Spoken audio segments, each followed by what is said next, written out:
നമസ്കാരം.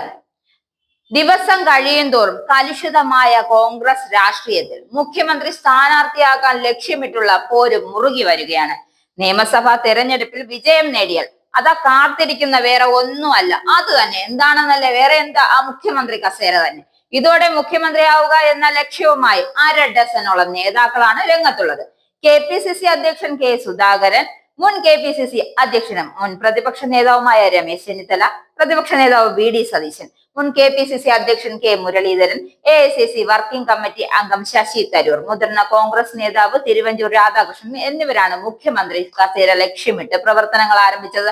അപ്പോ അതാ ചെന്നിത്തലയുടെ ലൈൻ എന്താണെന്നാൽ സമുദായ നേതാക്കളുടെ പിന്തുണയാണ്. ഇത് കിട്ടിയതോടെ പാർട്ടിയുടെ വിലപേശൽ നടത്തുകയാണ് എന്ന തന്ത്രവുമായി രമേശ് ചെന്നിത്തല രംഗത്തുണ്ട്.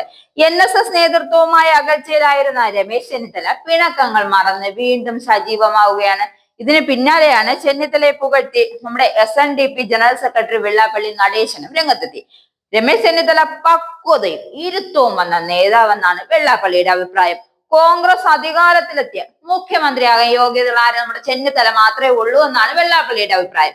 ഉമ്മൻചാണ്ടി ഭരണകാലത്ത് ഭൂരിപക്ഷ സമുദായ പ്രതിനിധിയെ മന്ത്രിസഭയിൽ താക്കോൽ സ്ഥാനത്ത് അവരോധിക്കണമെന്ന് പ്രസംഗിച്ച സുകുമാരൻ നായർ രംഗത്ത് വന്നപ്പോൾ അപകടമണത്ത ചെന്നിത്തല എന്ത് ചെയ്തു? നൈസായിട്ട് താൻ ഒരു സമുദായത്തിന്റെ പ്രതിനിധി അല്ലെന്ന് പ്രഖ്യാപിക്കുകയായിരുന്നു. ഇതോടെയാണ് ചെന്നിത്തലയും NSSും തമ്മിൽ അങ്ങ് അകന്നത്. ആ പിണക്കങ്ങളെല്ലാം പറഞ്ഞൊതുക്കിയാണ് ഒരു വിധത്തിൽ ചെന്നിത്തല മുഖ്യമന്ത്രി പദത്തിനുള്ള ചരട് വടികൾ അങ്ങ് ശക്തമാക്കിയത്. KPCC അധ്യക്ഷനെ നോക്കുകുത്തിയാക്കി കേരളത്തിലെ കോൺഗ്രസ് നേതൃത്വത്തെ ഹൈജാക്ക് ചെയ്ത VD സതീശനും സമുദായങ്ങളുടെ പിന്തുണയ്ക്കായി നെട്ടോട്ടത്തിലാണ്. എല്ലാ മതസംഘടനകളുടെയും വേദികൾ സതീശൻ അങ്ങ് ഓടി നിറയുകയാണ്. സഭാ വ്യത്യാസമൊന്നുമില്ല. ക്രിസ്ത്യൻ സമൂഹങ്ങളുടെ വേദികളിലും ദിനം പ്രതി സതീശൻ സജീവമാണ്. ഒപ്പം NSSും SNDPയും സംഘടനകളുടെ പിറകെ അങ്ങ് പാവം സതീശൻ നടക്കുന്നുണ്ട്. പ്രായാധിക്യവും അനാരോഗ്യവും ചൂണ്ടിക്കാട്ടിയാണ് KPCC അധ്യക്ഷനെ തഴയാൻ നീക്കം നടത്തുന്നത്. K. മുരളീധരൻ തെരഞ്ഞെടുപ്പ് പരാജയമാണ് വിനയായിട്ടുള്ളത്. നേതൃത്വത്തെ നിരന്തരം വിമർശിക്കുന്നതും ഒരു വിഭാഗം അദ്ദേഹത്തിനെതിരെ ആയുധമാക്കുന്നുണ്ട്.